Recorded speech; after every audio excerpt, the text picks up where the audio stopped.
Hello everyone. आज हम revision करेंगे एफोरिज्म 11 to 20 का एंड आई सजेस्ट यू कि आप इससे पहले वाली वीडियो ज़रूर देखिएगा।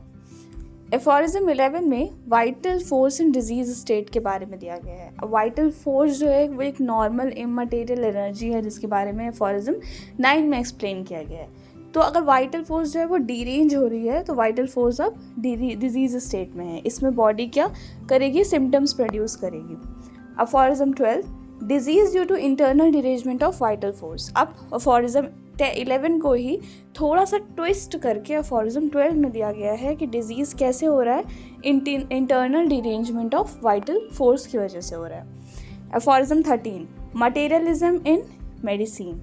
अब मेडिसिन को प्रिस्क्राइब करते वक्त हमको ये बहुत ज़्यादा अच्छे से नोट करना पड़ेगा कि टोटलिटी ऑफ सिम्टम्स क्या हैं, उसके बेस पे हम एक प्रॉपर मेडिसिन की तरफ लीड करेंगे और फिर उसको प्रिस्क्राइब करेंगे।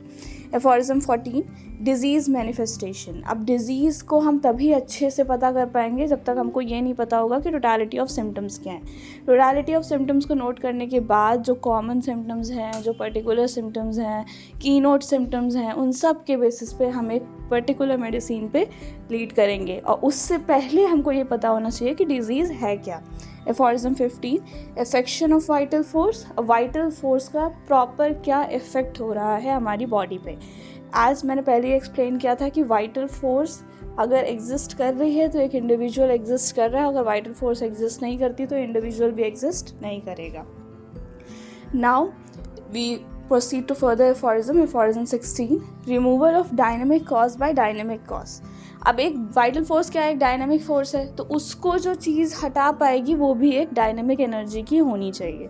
इसके बहुत सारे एग्जांपल्स दिए थे मैंने एफोरिज्म 16 में। तो आपको पता होना चाहिए कि एक डायनामिक चीज़ को एक डायनामिक चीज़ हटा सकती है, अगर सेम एनर्जी को सेम पावर की एनर्जी हटा सकती है। बेसिकली आप इतना समझ लो। Aphorism 17 removal of symptoms cure and medicine. अब जब तक हम वो जो डिज़ीज़ की वजह से सिम्टम्स जो हैं वो प्रोड्यूस हो रहे हैं उनको हम हटा नहीं देंगे तब तक हम कभी भी क्योर नहीं कर सकते। और क्योर होगा कैसे, जब तक हम प्रॉपर मेडिसिन को नहीं प्रिस्क्राइब करेंगे। Aphorism 18 symptom totality. अब टोटलिटी ऑफ सिम्टम्स को इसमें थोड़ा और एक्सप्लोर्ड वे में एक्सप्लेन किया गया है और हर एक सिम्टम के बारे में हमको अच्छे से पता होना चाहिए कि किस मेडिसिन में कौन सा सिम्टम कीनोट में आता है, पर्टिकुलर में आता है और किस तरह से हम उनको मेडिसिन को प्रिस्क्राइब कर सकते हैं। Aphorism 19 how medicine cure. Medicine का प्रोसेस क्या होता है बॉडी को क्योर करने का, उसके बारे में दिया गया है। एफोरिज्म 20 में ड्रग प्रूविंग के बारे में दिया गया है। अब एफोरिज्म 19 को ही थोड़ा एक्सप्लेन करते हुए एफोरिज्म 20 में दिया गया है। ये थोड़ा एक्सप्लेन वर्जन है एफोरिज्म 19 का। So I hope you all have understood.